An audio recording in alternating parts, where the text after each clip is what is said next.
Assalamualaikum warahmatullahi wabarakatuh. Nama saya Putri Maharani dengan NIM 210421189 dari Prodi Ilmu Administrasi Negara. Sekarang saya akan membahas mengenai eh, kuliah pengantar ilmu tahan, bentuk tahan dan tahan. Pertama yaitu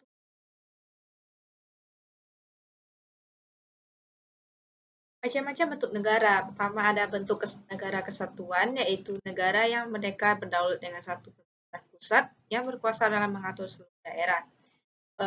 Negara kesatuan terbagi atas dua, yaitu sistem sentralisasi dan desentralisasi, yaitu sistem desentralisasi yaitu dipimpin oleh pemerintahan pusat, sementara pemerintah daerah di bawah dan melaksanakan kebijakan pusat.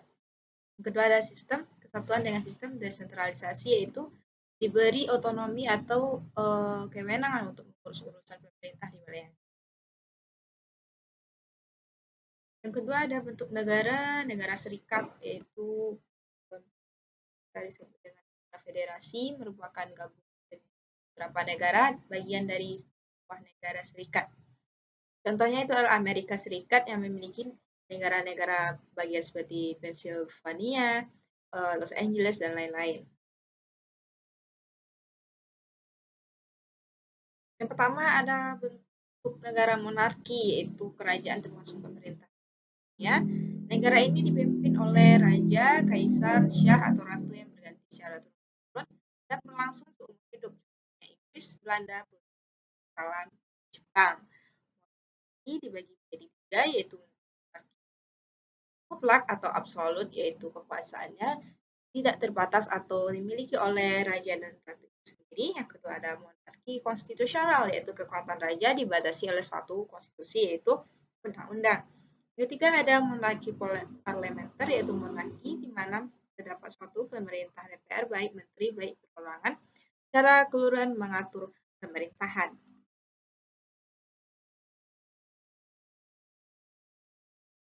Yang kedua ada oligarki, yaitu pemerintahan yang dijalankan oleh beberapa orang berkuasa dari golongan atau kelompok tertentu. Yang ketiga ada demokrasi, yaitu pemerintahan yang bersandar pada kedaulatan rakyat atau berdasarkan kekuasaan pada pilihan atau kehendak rakyat melalui mekanisme pemilu.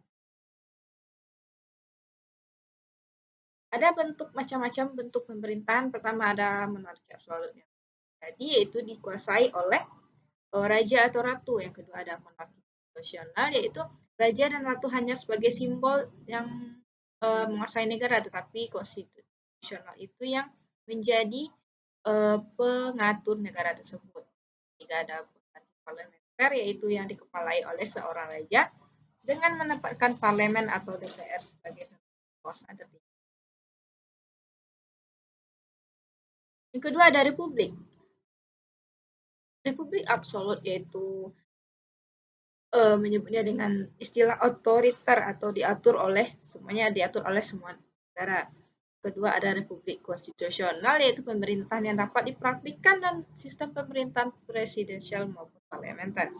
Ketiga ada republik parlementer, yaitu pemerintahan dalam suatu negara yang dikepalai oleh presiden dengan menempatkan DPR sebagai pemegang kekuasaan tertinggi dalam monarki dan parlementer.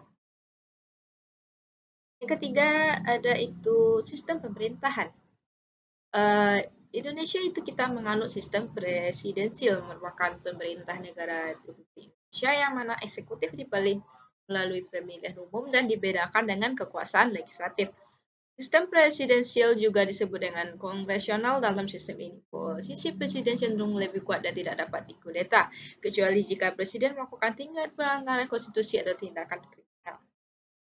Yang kedua ada sistem pemerintahan parlementer, yaitu pemerintah di mana pihak parlementer berperan aktif dalam pemerintahan, yang nyata dibuktikan dengan wewenang parlementer untuk mengangkat dan memberhentikan perdana menteri.